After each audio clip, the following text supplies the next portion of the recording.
Selamat datang di channel saya Serangga Gatal. Jangan lupa di subrek, like and share. Mimin doakan semoga kita sehat semua. Oke, kita mulai. Wei Zongqi ragu-ragu. Wei Yun dan Wei Cheng kacau dan pikiran mereka mati rasa. Suasana hati tiga tokoh keluarga Wei kontemporer terganggu oleh kata-kata Sui. Patriark, jika Taois Ruosu benar-benar ingin melakukan sesuatu nanti, kita benar-benar tidak akan menghentikannya. Setelah beberapa saat, Wei Cheng mau tidak mau mengirimkan suaranya ke Wei Zongqi sendirian.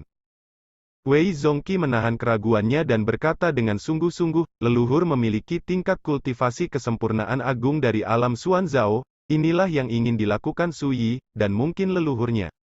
Lawan. Wei Cheng segera mengerti apa yang dimaksud Wei Zongqi. Tidak peduli apa yang terjadi kemudian, dia tidak akan campur tangan atau menghentikannya. Mari kita lihat apakah hal menakutkan yang dikatakan Sui itu benar atau tidak. Waktu terus berjalan. Sui meletakkan tangannya di belakang, berdiri di sana, menunggu dengan tenang, tanpa sedikit pun kecemasan. Pada saat ini, meskipun Sui dan yang lainnya berdiri di kaki gunung ini, mereka tidak menarik perhatian. Sebentar lagi fajar. Wei Zongqi bergumam pada dirinya sendiri. Saat itu, aduh! Sesosok kurus tiba-tiba keluar dari tengah gunung dan berjalan menuju kaki gunung. Leluhur! Wei Zongqi dan yang lainnya mengubah ekspresi mereka, dan mereka mengenali sosok itu sekilas. Ini membuat hati mereka merasa tidak enak. Apa yang dilakukan para leluhur ketika mereka keluar dari retret saat ini? Pada saat yang sama, transmisi suara Sui terdengar di telinga mereka. Ingat, jangan hentikan dia, atau jika kamu membiarkannya kabur, semuanya akan rusak. Kata-kata ini membuat Wei Zongqi dan yang lainnya berubah lagi. Hah, kamu, kenapa tidak pergi? Di tempat yang sangat jauh, Wei Daoyuan juga menemukan Sui dan yang lainnya, dia hanya bisa sedikit terkejut, dan segera berhenti. Saya telah merencanakan untuk pergi, tetapi tiba-tiba saya teringat sesuatu dan hendak meminta nasihat Anda. Sui berkata, dia telah berjalan perlahan. Begitulah. Wei Daoyuan menunjukkan senyum lembut dan berkata, apalagi yang harus kamu pahami, bahkan jika kamu mengatakannya. Sui juga tersenyum dan berkata, aku berpikir, bukan karena karakter keluarga monyet hantu berwajah 1000 sudah lama mati, bagaimana mungkin yang lain muncul di dunia ini? Aku tidak tahu, bisakah kamu menjawabnya untukku? Ketika suara itu bergema, Sui telah datang ke Wei Daoyuan lebih dari 10 kaki jauhnya. Monyet hantu berwajah 1000. Di kaki gunung, suara rendah Wei Zongqi terdengar. Klan Wei ini, bagaimanapun, tidak dapat menahan gelombang badai di hatinya, dan kehilangan kesabarannya saat ini. Wei Yun dan Wei Cheng juga tercengang. Ucapan Sui tidak diragukan lagi mengatakan bahwa nenek moyang mereka disamarkan oleh hantu monyet berwajah 1000. Bagaimana ini bisa membuat mereka tidak terkejut? Perlu dicatat bahwa di akhirat, silsilah monyet hantu berwajah 1000 telah lama menghilang. Subkelompok telah ada. Tetapi sebagai anggota klan Wei, Wei Zongqi dan yang lainnya secara alami mengetahui detail dari klan hantu monyet berwajah 1000. Orang-orang kuat di grup ini dilahirkan dengan bakat luar biasa, dan dapat berubah menjadi penampilan siapapun.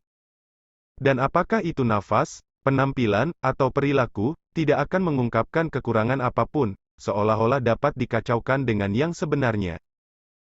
Adapun karakter di bawah kaisar, hampir tidak mungkin untuk membedakan hantu monyet berwajah 1000. Oleh karena itu, kekuatan dari monyet hantu berwajah 1000 juga paling ditakuti. Karena kamu tidak tahu, apakah orang-orang kuat dari keluarga ini akan berubah menjadi orang-orangmu yang paling tidak terlindungi dan membunuhmu secara tiba-tiba.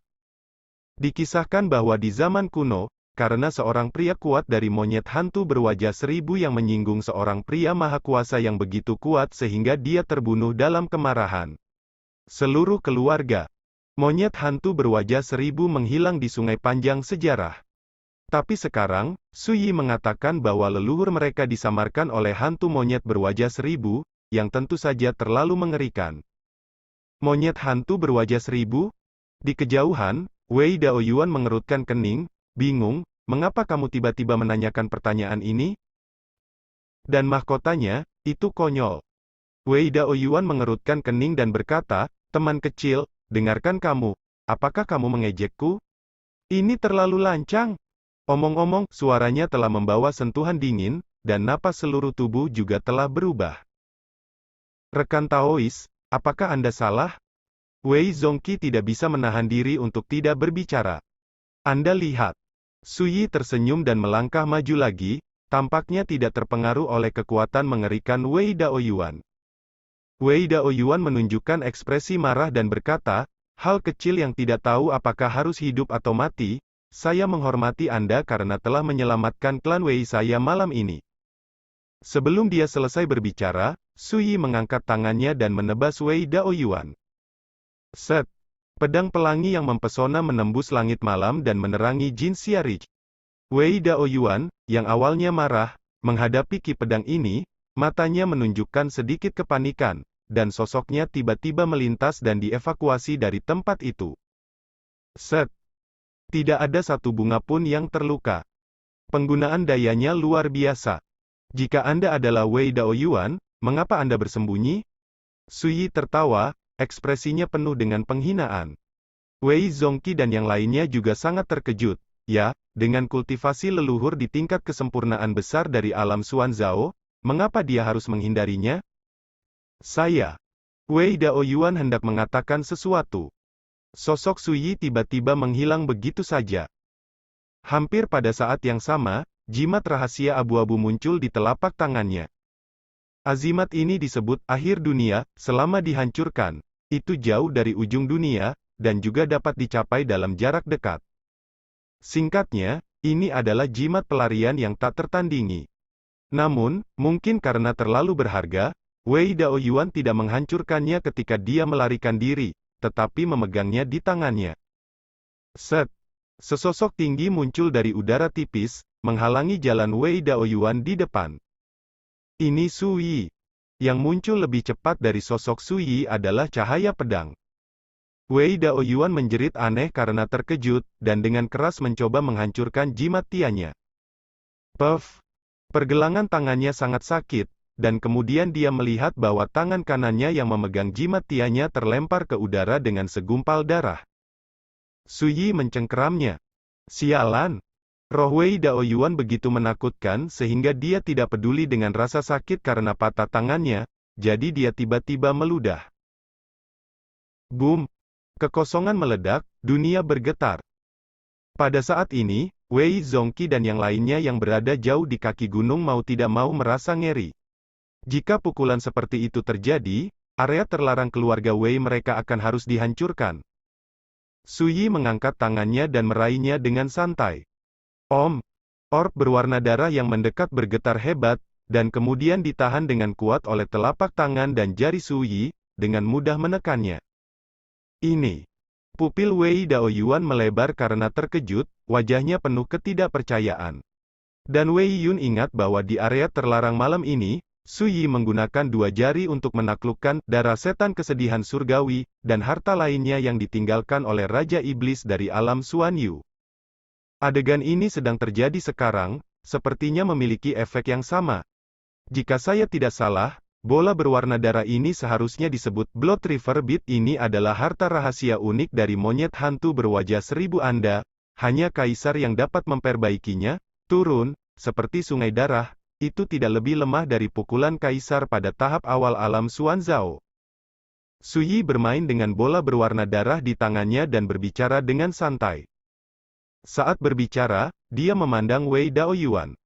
Ditatap oleh pupil matanya yang dalam, wajah Wei Daoyuan pucat, ekspresinya penuh kengerian, seolah-olah dia telah pingsan, dia berbalik dan lari. Tapi dia masih setengah jalan, ketika tangan Suyi yang besar dan ramping meraih lehernya dan mengangkatnya seperti dia sedang memegang leher bebek. Bahkan kekuatannya benar-benar terpenjara, dan dia bahkan kehilangan kekuatan untuk mengangkat jarinya. Dari awal hingga akhir, sama sekali tidak ada peluang untuk berjuang. Betapa kuatnya kaisar, bagaimana bisa begitu tak tertahankan? Dan ini tidak diragukan lagi berarti bahwa apa yang dikatakan Suyi sebelumnya adalah benar, dan leluhur di depannya palsu. Ini tidak diragukan lagi merupakan pukulan berat bagi Wei Zongqi dan yang lainnya. Benar saja, dengan telapak tangan Sui, Wei Daoyuan, yang memegangi lehernya, tiba-tiba meledak menjadi cahaya hitam. Wei Zongqi dan yang lainnya melihat ini, wajah mereka menjadi abu, dan mereka kehilangan jiwa mereka. Kebenaran ada di depan mereka, bahkan jika mereka tidak mau, mereka tidak bisa tidak percaya itu. Kamu, siapa kamu? Pria tua kecil itu berteriak ngeri. Ini bukan tempat yang baik untuk berbicara. Sui melirik Wei Zongqi dan yang lainnya, dan berkata, kalian juga. Ketika dia berbicara, dia membawa lelaki tua pendek itu di satu tangan, melangkah ke dalam kehampaan, dan berjalan menuju setengah jalan Jin Xiarich. Punggungnya kokoh, dan dia berburu dengan pakaian hijau. Dari kejauhan, dia tampak seperti makhluk abadi yang kembali dari berburu. Di luar debu, Wei Zongqi adalah yang pertama bangun.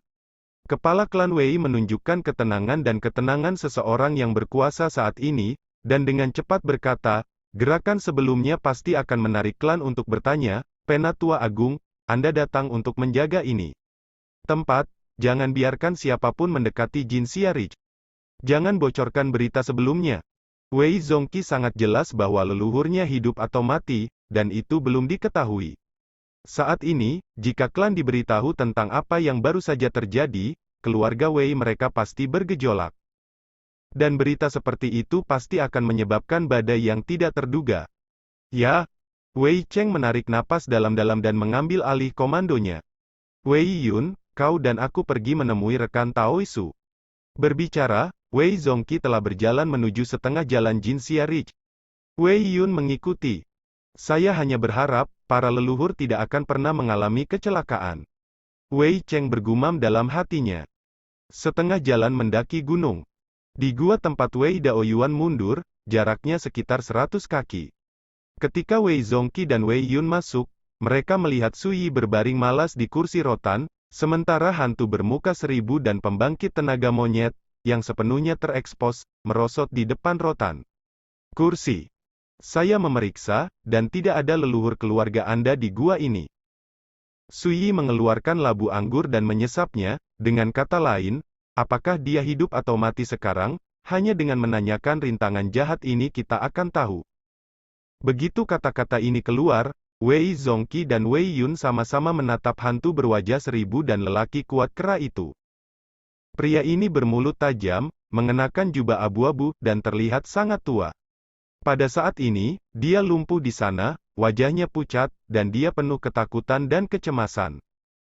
Pria tua berjubah abu-abu dari klan monyet hantu di depan tergagap, aku benar-benar tidak tahu apakah Tuan Wei Daoyuan masih hidup atau mati. Wei Zongqi dan Wei Yun mengerutkan kening. Mata Wei Zongqi berkedip dingin, dan dia langsung menyarankan, rekan Taoisu, interogasi dan interogasi terlalu merepotkan, mengapa tidak mencari jiwa saja? Seekor monyet berpura-pura menjadi nenek moyang mereka dari keluarga Wei selama ratusan tahun, yang membuat Wei Zongqi merasakan kemarahan dan rasa malu yang tiada taraf. Pria tua berjubah abu-abu terkejut dan gemetar, tidak, ada segel terlarang di jiwa tua kecil, setelah disentuh, itu akan langsung membunuh lelaki tua kecil itu. Begitu kata-kata ini keluar, Wei Zongqi dan Wei Yun terkejut. Orang tua berjubah abu-abu ini juga memiliki basis kultivasi roda spiritual, dan dia juga orang kuat dari klan monyet hantu berwajah 1000. Larangan mematikan? Seolah-olah takut Sui dan yang lainnya tidak akan mempercayainya. Lelaki tua berjubah abu-abu itu dengan cemas menjelaskan, sejujurnya, lelaki tua kecil itu juga dipaksa, jadi dia harus melakukan hal ini. Sui menyela, siapa yang memaksamu? Belum lagi mengetahui penampilan dan asal-usul pihak lain. Sui menyipitkan matanya dan berkata, itu benar-benar pria itu. Wei Zongqi tidak bisa menahan diri untuk tidak berkata, apakah kamu tahu identitas orang itu? Sui menggelengkan kepalanya dan berkata, aku hanya tahu bahwa orang inilah yang memecahkan segel dan formasi terlarang dan memasuki tempat terlarang itu. Wei Zongqi dan Wei Yun sama-sama terkejut.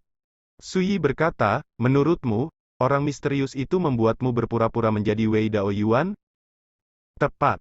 Pria tua berjubah abu-abu itu mengangguk. Suyi bertanya lagi, karena kamu bisa berpura-pura menjadi Wei Daoyuan, kamu pasti melihatnya dengan mata kepala sendiri. Bagaimana situasinya saat itu? Pria tua berjubah abu-abu itu berkata tanpa ragu. Saat itu, saya sedang berada di sebuah restoran di Night Demon City. Saya dibawa oleh pria misterius itu dan melihat Tuan Wei Daoyuan. Saat itu, dia tidak tampak terluka, tapi dia bertingkah aneh. Mendengar ini, Suyi berkata, ceritakan padaku. Pria tua berjubah abu-abu itu tampak berpikir dan berkata, saat itu, Tuan Wei sedang duduk di sana sendirian, tidak bergerak, dengan ekspresi kosong, seperti mayat berjalan tanpa jiwa. Mendengar ini, wajah Wei Zongqi dan Wei Yun berubah, dan hati mereka menjadi tegang. Saya melihat lelaki tua berjubah abu-abu itu melanjutkan, ngomong-ngomong, pria misterius itu berkata pada saat itu, biarkan aku mengingat penampilan dan nafas Master Wei, dan pada saat itulah Tuan Wei melihat ke atas. Saya melirik dan mengatakan sesuatu yang aneh. Apa? Wei Zongqi mendesak. Pria tua berjubah abu-abu berdeham, meniru suara Wei Daoyuan, dan berkata, monyet hantu berwajah 1000 dapat menyembunyikan semua orang di keluarga Wei, tetapi tidak dapat menyembunyikannya darinya. Suaranya rendah dan membosankan, dan tidak ada perubahan suasana hati. Wei Zongqi mengerutkan kening, tidak ada lagi. Pria tua berjubah abu-abu itu berkata dengan panik, benar-benar tidak ada lagi. Wei Yun bertanya, siapa dia ini? Pria tua berjubah abu-abu dengan hati-hati mengangkat matanya untuk melihat Suyi yang duduk di kursi rotan, dan berkata, mungkin. Itu tuan di depanmu? Orang kuat dari klan monyet hantu berwajah 1000 ini benar-benar ketakutan dengan metode yang ditunjukkan Suyi sebelumnya. Sampai sekarang, aku masih tidak bisa membayangkan bagaimana seorang pemuda di alam roh dapat melihat identitasnya, dan bagaimana dia bisa mengangkat tangannya untuk menakuti kekuatan seperti mutiara sungai darah, harta karun menyerah. Suyi, Wei Zongqi dan Wei Yun terkejut. Coba pikirkan, malam ini Suyi lah yang mengungkap penyamaran dari pembangkit tenaga listrik hantu dan monyet berwajah 1000 ini. Namun, Suyi baru berusia 17 atau 18 tahun, dan ketika leluhur mengatakan ini, itu lebih dari 300 tahun yang lalu. Ini jelas tidak cocok dengan angkanya. Mungkinkah dia, di mulut leluhur adalah sesepuh Suyi? Wei Zongqi sedikit terkejut. Jika demikian, mudah dipahami. Suyi tidak peduli tentang ini, dia bertanya lagi, apa yang dikatakan pria misterius itu saat itu? Pria tua berjubah abu-abu itu buru-buru berkata, pria misterius itu hanya tersenyum ketika dia mendengar kata-kata itu, mengatakan bahwa lebih baik tidak menyembunyikannya. Setelah itu, saya tersingkir oleh pria itu, dan ketika saya bangun, itu muncul di gua ini. Adapun apakah Tuan Wei hidup atau mati, sama sekali tidak jelas. Suyi langsung terdiam. Tidak diragukan lagi, pria misteriusnya akan datang untuknya, Su Xuanjun. Selain itu, pihak lain sangat jelas bahwa cara ilusi klan hantu monyet berwajah 1000 tidak dapat disembunyikan dari matanya sendiri. Suyi bertanya, apakah pria misterius itu punya penjelasan untukmu saat itu? Ya. Pria tua berjubah abu-abu itu mengangguk, dia berkata, jika seseorang dapat berbicara dengan roh Suzaku di daerah terlarang di masa depan, biarkan aku bertemu dengannya dan mengingat wajahnya. Begitu kata-kata ini keluar, baik Wei Zongqi maupun Wei Yun merasa sedikit aneh. Karena baru malam ini, Suyi berbicara dengan roh Suzaku yang tertekan di area terlarang itu. Menurut pria tua berjubah abu-abu, lebih dari 300 tahun yang lalu, pria misterius itu sepertinya mengharapkan hari ini datang. Bagaimana ini tidak mengejutkan? Suyi tidak terkejut. Jika itu dia juga bisa membuat permainan yang tidak terduga. Dia menyesap anggur dan berkata, lalu apa? Pria tua berjubah abu-abu itu berbisik, pada saat itu, pria misterius itu memberi saya sepotong batu giok hitam. Tetapi dia tidak memberitahu saya asal dan tujuan benda ini, hanya mengatakan bahwa setelah membiarkanku melihat pihak lain, cari saja kesempatan untuk segera kabur. Wei Zongqi dan Wei Yun segera mengerti. Sebelumnya, alasan pria tua berjubah abu-abu meninggalkan gua adalah untuk melarikan diri. Namun, Sui sepertinya sudah menduga ini akan terjadi, jadi dia menunggu kelinci di kaki Gunung Jin Xialing. Memikirkan hal ini, mereka berdua tidak bisa menahan diri untuk tidak menatap Sui sekali lagi. Bagaimana Sui menyimpulkan ini? Bukan hanya mereka berdua, bahkan lelaki tua berjubah abu-abu itu sangat bingung. Sui tidak bisa melihat apa yang mereka pikirkan, tetapi dia tidak menjelaskan, dan berkata, "Bawa batu giok hitam itu kepadaku untuk melihatnya." Pria tua berjubah abu-abu itu buru-buru mengeluarkan kotak kayu hitam dari borgolnya dan mengangkat tangannya. Kotak kayu hitam itu bukan harta karun, dan tidak ada misteri yang tersembunyi di dalamnya. Setelah Sui mengambilnya di tangannya, dia langsung membuka kotak kayu itu. Di dalam kotak kayu tersebut, terdapat potongan batu giok yang berbentuk seperti kerikil dan memiliki tubuh berwarna gelap. Permukaan batu giok tersebut ditutupi dengan kilau yang misterius dan misterius. Ini membuat Wei Zongqi dan yang lainnya sadar bahwa Sui seharusnya melihat asal-usul benda ini. Bawa orang ini keluar dari gua dulu. Untuk waktu yang lama, Sui memecah kesunyian dan memerintahkan Wei Zongqi. Ini bukan negosiasi, tapi perintah. Wei Zongqi dan Wei Yun saling memandang, mengangguk dan setuju, dan segera meninggalkan gua bersama lelaki tua berjubah abu-abu itu. Tidak ada orang di sekitar, dan Sui mengangkat tangannya dan mengeluarkan batu giok hitam dari kotak kayu. Seperti pisau tajam, ujung jarinya diukir di permukaan batu giok hitam. Tiba-tiba, gelombang cahaya kelabu menghujani seperti pecahan batu giok. Riak berfluktuasi. Dari kejauhan, di antara telapak tangan dan jari Sui, tampaknya ada pusaran ruang hitam, anehnya menyusup. Sui menyaksikan adegan ini dengan tenang tanpa kejutan. Benda ini disebut putra spiritual dan ibu giok. Benda ini terbuat dari satu tanduk binatang badak. Sun Feng kekuatan magis ini agak mirip. Orang yang memegang giok psikis hanya perlu mengukir tatanan psikis di atasnya. Bahkan jika ada banyak penghalang, mereka dapat dirasakan oleh orang lain yang memegang giok induk psikis, dan melakukan percakapan. Harta karun ini sangat langka. Alasannya karena badak terlalu langka untuk ditemukan. Wow gelombang. Segera, paranormal Ziyu di tangan Sui bergetar, melepaskan semburan cahaya abu-abu, menyebabkan tempat tinggal gua jatuh ke dalam cahaya dan bayangan abu-abu yang menyedihkan. Pada saat yang sama, pertempuran sengit terdengar dari dalam batu giok paranormal.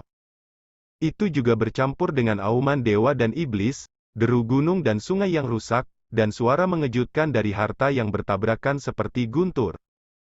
Orang-orang hanya mendengarkan suaranya, dan mereka merasa seperti berada di medan perang berdarah seperti pertempuran para dewa dan iblis, dan ada adegan kehancuran, kematian, dan darah di mana-mana.